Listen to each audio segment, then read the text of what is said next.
Un cuadro de Francis Bacon no se mira, se sobrevive. Se entra en una galería y ahí está. Un hombre gritando, encerrado en una jaula de oro. Carne que se derrite sobre una silla como cera de una vela. No son pesadillas, son retratos de la realidad. Retratos de lo que somos cuando ya no nos miramos al espejo.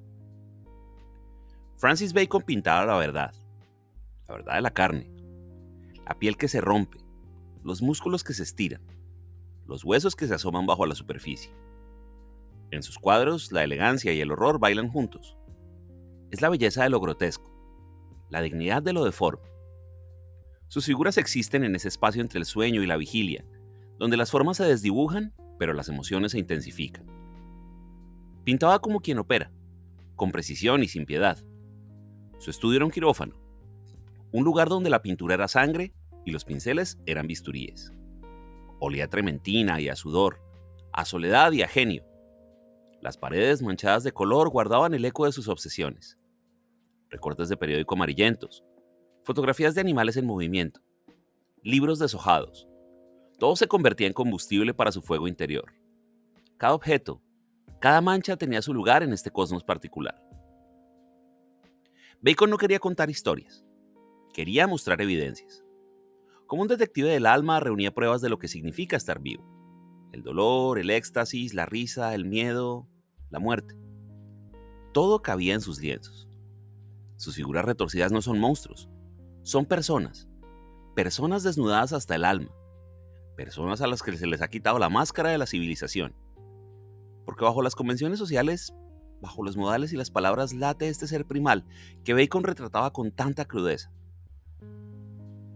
El siglo XX fue su escenario.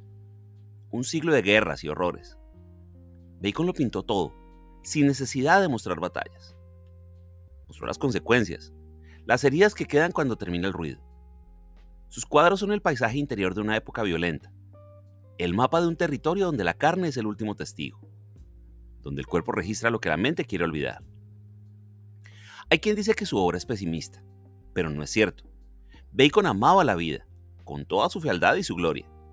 Pintaba la fragilidad humana no para burlarse, sino para celebrarla, porque en la vulnerabilidad está nuestra verdadera fuerza. En reconocer nuestra carne mortal encontramos nuestra humanidad compartida. Sus figuras, aunque deformadas, nunca pierden su dignidad esencial. Al enfrentar a un Bacon no se enfrenta al pintor, se enfrenta uno a la condición humana, a las emociones más intensas, a los límites del cuerpo. Es un espejo que no miente, un recordatorio de que bajo la piel late la vida en toda su intensidad. Esa confrontación puede ser incómoda, pero también liberadora, porque al aceptar lo que Bacon muestra, se acepta una parte de uno mismo. Bacon creía en el accidente, en el poder del azar. Dejaba que la pintura se derramara, que los colores se mezclaran solos. Usaba esponjas, trapos, incluso sus propias manos. No buscaba el control perfecto, buscaba la verdad del momento, como la vida misma, impredecible y diversa en sus manifestaciones. Esta apertura a lo inesperado es lo que hace que sus cuadros respiren, que parezcan vivos. La obra de Bacon permanece como un testimonio del ser humano, un recordatorio de que la carne guarda todas las historias y que la existencia se expresa de muchas maneras. Sus pinturas capturan esos instantes donde de lo civilizado se quiebra y emerge lo esencial, donde el cuerpo habla con un lenguaje anterior a las palabras. Porque su verdad, compleja y multifacética, sigue siendo necesaria. Porque esos cuerpos que gritan o ríen o aman recuerdan que estar vivo es experimentar el espectro de todo lo humano. Bacon nos devuelve a lo fundamental, a esa carne que nos une a todos, más allá del tiempo y de las fronteras. En su estudio, entre la pintura seca y los recuerdos, creó un espejo para el siglo XX, un espejo que todavía nos refleja. Hubo dos Francis Bacon en la historia, separados por 3 siglos pero unidos por el apellido. El primero, un filósofo del siglo XVII, el padre del empirismo, un hombre de razón, que creía en la observación y el método. El segundo, del que estamos hablando hoy, nació en 1909 y se convirtió en el gran pintor de la carne, donde el primero diseccionaba ideas, el segundo diseccionaba cuerpos. Esta confusión persigue al pintor hasta hoy. Por eso es crucial aclararlo desde el principio. No son la misma persona, no comparten época, ni país, ni manera de ver el mundo.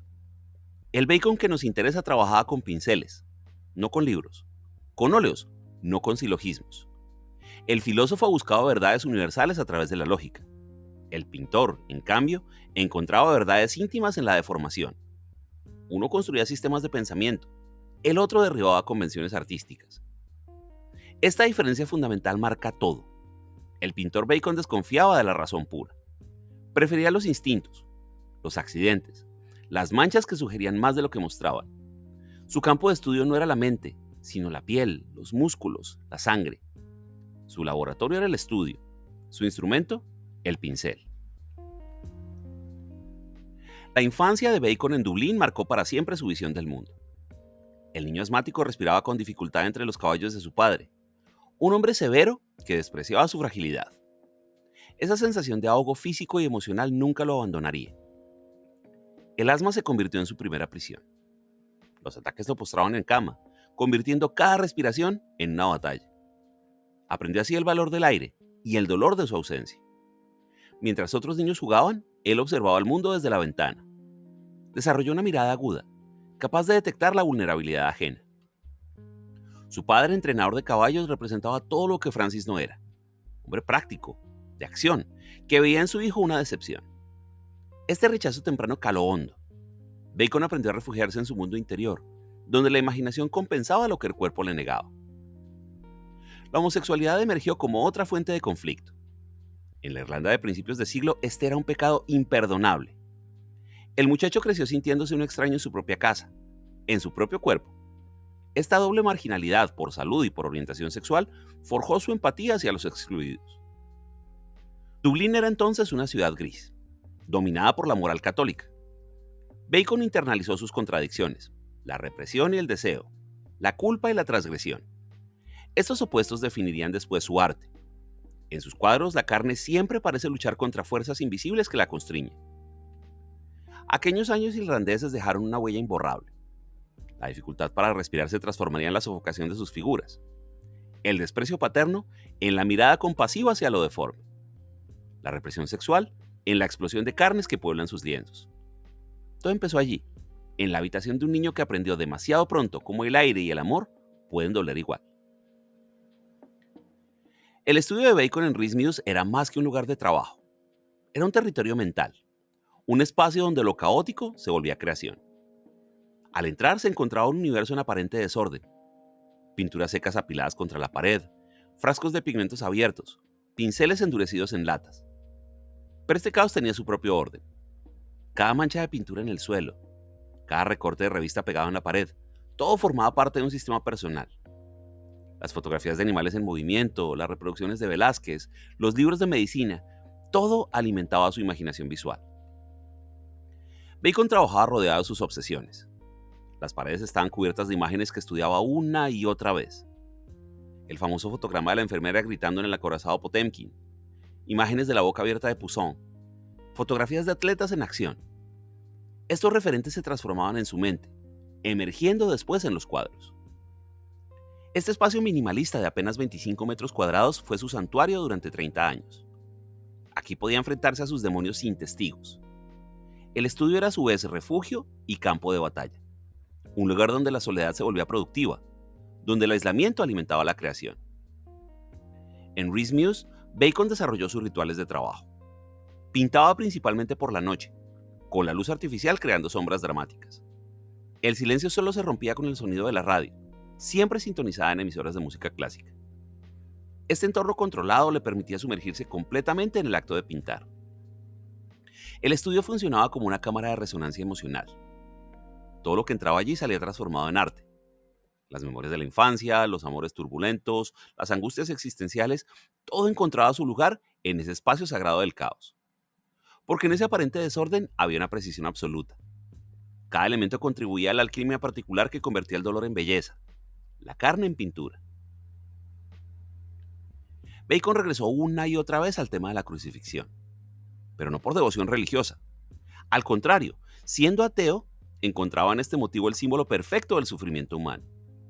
Le interesaba la crucifixión como representación máxima de la vulnerabilidad corporal. En sus primeras versiones de 1933, la figura crucificada es apenas reconocible. se convierte en una masa carnosa suspendida en el espacio. Bacon elimina todo elemento narrativo o espiritual. Lo que queda es pura carne sufriente, un cuerpo expuesto al dolor extremo. La serie de crucifixiones de 1962 profundiza esta visión. Las figuras aparecen encerradas en estructuras transparentes como jaulas o vitrinas. Son cuerpos aislados en su agonía, solos ante el suplicio. El espacio que la rodea es opresivo, claustrofóbico. Bacon describía estas obras como elegantes piezas de carnicería. La referencia a la carne era literal. Le interesaba mostrar cómo el dolor transforma el cuerpo, cómo lo reduce a su condición material. La carne deja de ser humana para volverse simple materia sufriente. Estas crucifixiones tampoco muestran redención. No hay cielo, no hay esperanza de resurrección. Solo hay el grito mudo de la carne torturada. Bacon captura el momento en el que el cuerpo comprende su mortalidad, cuando asume que no hay salvación posible. La influencia de los estudios fotográficos de Muybridge es evidente. Bacon toma la precisión anatómica del científico, pero la carga de angustia existencial. Sus figuras crucificadas tienen la veracidad de un documento médico y la intensidad de una pesadilla. Estas obras funcionan como metáforas del siglo XX, un siglo de guerras y genocidios, donde millones fueron sacrificados en altares ideológicos. Bacon no pinta a Cristo, pinta a cualquier hombre convertido en víctima. Pinta el sufrimiento anónimo, el dolor sin significado. La crucifixión así se convierte en un laboratorio, un espacio donde examinar los límites de la resistencia humana, donde mostrar cómo la carne registra el dolor, cómo lo metaboliza, cómo se transforma bajo su efecto. Es el estudio definitivo de la vulnerabilidad, de la fragilidad que nos une a todos. Entre 1949 y 1971, Bacon pintó más de 40 variaciones del retrato de Inocencio X de Velázquez. Pero su apropiación fue un acto de subversión. Donde el original mostraba poder y autoridad, Bacon revelaba angustia y vulnerabilidad. Sus papas no gobiernan, gritan. Están sentados en tronos que parecen jaulas, encerrados en estructuras que sugieren confinamiento.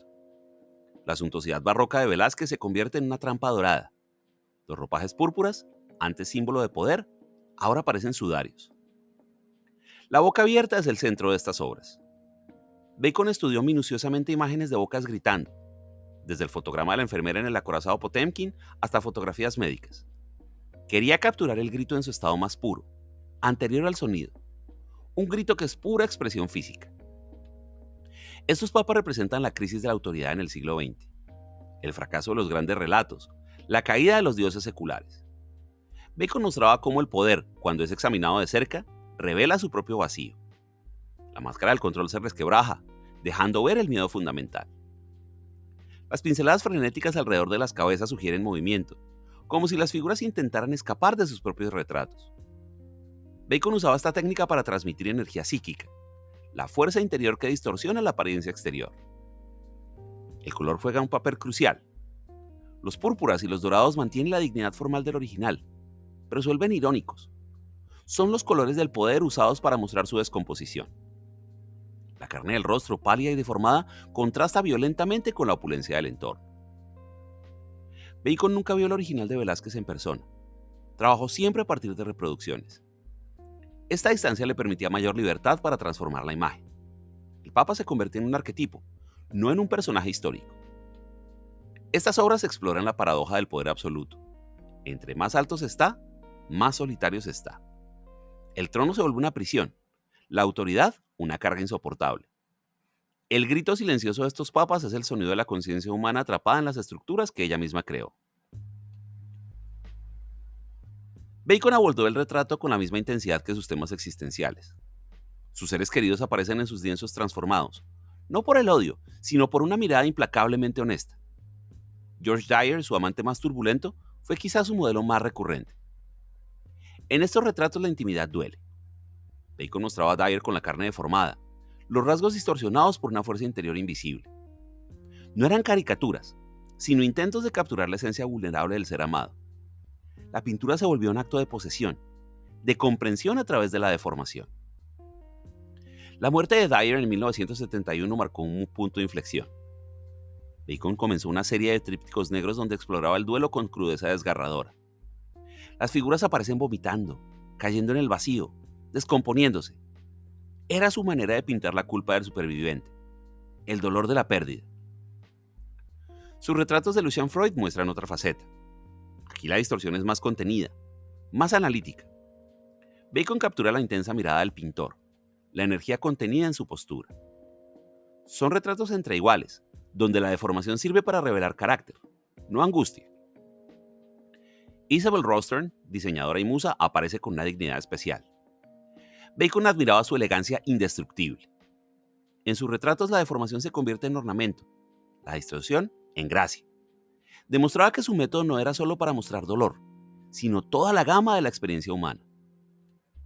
Estos retratos compartían una técnica particular. Bacon trabajaba desde fotografías, nunca con modelos en vivo. Las imágenes se desdibujaban en su memoria, se mezclaban con sus obsesiones. El resultado era un realismo alterado, más verdadero que la mera apariencia física. La relación entre el pintor y sus modelos era simbiótica. Bacon necesitaba conocer íntimamente a quien retrataba, pero también mantener la distancia necesaria para deformarlo. Esta tensión entre la proximidad emocional y la objetividad artística define todos sus retratos. Al final estos no son retratos de personas, sino de relaciones, de la atracción y el rechazo, del amor y la pérdida, de la admiración y la envidia. Bacon pintaba el campo de fuerza emocional que existe entre dos seres, haciendo visible lo invisible, tangible lo intangible. Bacon desarrolló una relación única con el accidente pictórico. No buscaba el control absoluto, sino canalizar lo impredecible. Su estudio estaba preparado para aprovechar los hallazgos fortuitos, las manchas que sugerían formas inesperadas. Su técnica era física y casi violenta. Arrojaba pintura diluida sobre el lienzo, usaba trapos y esponjas para difuminar, estampaba periódicos sobre la superficie fresca. Estas acciones creaban texturas azarosas que luego trabajaba con pinceladas precisas. El azar proporcionaba la materia prima, la mano del artista la organizaba. Los pigmentos se mezclaban directamente en el lienzo, no en la paleta. Bacon prefería que los colores se encontraran por sí mismos, creando transiciones vivas e imprevisibles. Este método lograba esas carnes vibrantes que parecen palpitar ante el espectador. La noción de azar controlado venía de su fascinación por el surrealismo, pero Bacon lo llevó más allá, domesticando lo fortuito sin domesticar su energía. Solía decir: ¿quieres que el accidente te revele algo que no sabías que estabas buscando? A veces aplicaba pintura con cartón o con el reverso del pincel. Otras veces usaba polvo de pastel que soplaba sobre superficies húmedas. Cada herramienta no convencional ampliaba su vocabulario textural. El estudio se convertía en laboratorio de experimentación constante. Este método requería una paradoja: planificación minuciosa para crear condiciones donde lo espontáneo pudiera florecer. Bacon preparaba mentalmente cada obra durante días, pero estaba dispuesto a abandonar sus planes si el accidente sugería un camino mejor. El azar le permitía escapar de lo ilustrativo. Las figuras emergían de las manchas como apariciones, con esa cualidad onírica que las hace tan convincentes. La carne en sus cuadros parece estar en constante formación, igual que en la vida real. Esta alquimia entre control y rendición define su legado técnico. Bacon demostró que la mayor maestría puede consistir en saber cuándo dejar que la pintura hable por sí misma, cuándo permitir que el pigmento encuentre su propio camino hacia la verdad. La obra de Bacon dialoga directamente con el existencialismo que dominaba el pensamiento europeo de su tiempo. Mientras Sartre escribía sobre la náusea, Bacon la pintaba. Sus figuras encapsulaban la angustia existencial, el vértigo de la libertad absoluta en un mundo sin dioses. Bacon no ilustraba ideas filosóficas. Más bien, encontraba en la pintura respuestas paralelas a las mismas preguntas. Su exploración de la carne como límite último de la existencia resonaba con el concepto de ser en el mundo de Heidegger. El cuerpo no como vehículo del alma, sino como evidencia primaria de existir. La soledad de sus figuras refleja la condición del hombre moderno. Esas criaturas aisladas en espacios vacíos o encerradas en jaulas transparentes materializan la alienación que teóricos como Marcuse analizaban. Bacon mostraba visualmente lo que la filosofía describía con palabras. El azar controlado de su técnica también tenía un correlato filosófico. Representaba esa libertad dentro del determinismo que obsesionaba a los existencialistas. Sus figuras, aunque deformadas por fuerzas externas, mantienen una dignidad esencial. Son libres en su propia distorsión. Bacon compartía con Camus la visión de un ser humano como un ser absurdo, arrojado a un mundo sin sentido. Pero donde Camus encontraba rebelión en Sísifo, Bacon la hallaba en la resistencia de la carne. El simple hecho de seguir existiendo, a pesar del dolor, era un acto de desafío. Sus crucifixiones secularizadas complementan este diálogo. Al eliminar la redención religiosa, Bacon presentaba el sufrimiento como experiencia puramente humana. Como el existencialismo, su obra nos deja solos ante nuestra mortalidad, sin consuelos metafísicos. Esta conexión no era deliberada, sino orgánica. Bacon y los existencialistas bebían de la misma fuente: la crisis de la posguerra, el derrumbe de las certezas, la necesidad de encontrar nuevas formas de entender lo humano. La pintura de Bacon es existencialismo en estado puro, filosofía hecha carne y óleo. La influencia de Bacon se extiende mucho más allá de la pintura. Su visión radical de lo corporal ha marcado generaciones de artistas, desde los Young British Artists hasta creadores contemporáneos. Damien Hirst reconoce su deuda con Bacon al explorar la mortalidad a través de la carne animal conservada. En la fotografía, su huella es igualmente profunda. Robert Mapplethorpe heredó su obsesión por la belleza de lo transgresor. Las flores de Mapplethorpe comparten con los retratos de Bacon esa cualidad de elegante decadencia, de belleza consciente de su propia fugacidad. El cine también ha absorbido su estética. Directores como David Cronenberg convierten la carne en paisaje psicológico. En Videodrome o Crash, la fusión entre cuerpo y tecnología recuerda las deformaciones baconianas. La carne se vuelve interfaz entre lo biológico y lo cultural. En el arte contemporáneo, Jenny Saville continuó la investigación sobre la carne desde una perspectiva feminista. Sus desnudos a gran escala actualizan la mirada de Bacon, añadiendo dimensiones de género y política corporal. La carne sigue siendo el territorio donde se libran las batallas identitarias. La recepción crítica de Bacon ha evolucionado desde el escándalo hasta la consagración. Inicialmente rechazado por su violencia explícita, hoy ocupa un lugar central en la historia del arte moderno. Su retrospectiva en la Tate Gallery en 1962 marcó el punto de inflexión, seguida por la consagración definitiva en el Grand Palais en 1971. Pero su legado más importante es conceptual. Bacon demostró que la figuración podía seguir siendo relevante en la era abstracta, que el cuerpo humano, lejos de ser un tema agotado, contenía posibilidades expresivas infinitas. Su método del azar controlado liberó a generaciones de pintores del peso de la representación fiel. Hoy, cuando el arte navega entre lo digital y lo físico, la lección de Bacon resulta más urgente que nunca. En un mundo de imágenes virtuales, su insistencia en la materialidad del cuerpo, en la verdad física de la carne, actúa como necesario correctivo. Porque mientras existan cuerpos, existirá la necesidad de artistas que, como Bacon, se atrevan a mostrar lo que la piel esconde. Al contemplar la obra completa de Francis Bacon surge una verdad incómoda pero necesaria. Su pintura no era un grito de desesperación, sino un himno a la resistencia de la carne. Esa carne que sangra, que sufre, que desea pero que sobrevive. Bacon nos enseñó que la vulnerabilidad radica en nuestra fuerza esencial. Sus figuras deformadas no son monstruos, son espejos de nuestra propia humanidad. Esa humanidad que duele, que goza, que se resiste a desaparecer. Bacon pintaba la vida en su estado más puro, anterior a las convenciones sociales, a las máscaras culturales. Esa vida que late bajo la piel, insistente, implacable. El estudio de Rhys Mills fue su laboratorio alquímico. Allí transformó el dolor en belleza, el accidente en destino, la carne en eternidad. Esas paredes manchadas de pintura guardan el secreto de su método, la aceptación total de lo que somos. Seres de carne y hueso, destinados a la decadencia, pero capaces de crear belleza en el proceso. Bacon no era pesimista, era profundamente realista. Amaba la vida con toda su crudeza, con toda su fugacidad. Sus cuadros son testamentos de ese amor sin condiciones. Un amor que no niega el dolor, sino que lo abraza como parte esencial de la experiencia humana. Porque sin la capacidad de sufrir tampoco existiría la capacidad de gozar. La influencia de Bacon se extiende como una red invisible por el arte contemporáneo.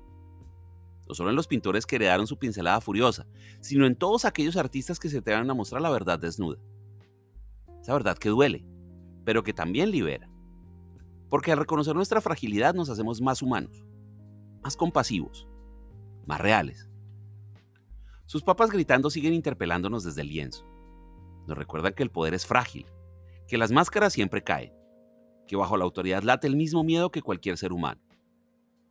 Bacon desnudó a los poderosos, pero también a nosotros mismos. Nos mostró que todos llevamos dentro un grito silencioso. El azar controlado de su técnica encierra una profunda sabiduría vital. Aceptar lo inesperado, trabajar con el accidente, encontrar el orden dentro del caos. Bacon nos enseñó que la vida no se controla, se vive, y que la belleza a menudo surge donde menos la esperamos. En una mancha de pintura, en un grito ahogado, en una carne herida. Hoy en la era digital su mensaje es más relevante que nunca. Frente a la perfección artificial de las imágenes generadas por computadora, Bacon nos devuelve a lo tangible, a lo orgánico, a lo imperfectamente humano.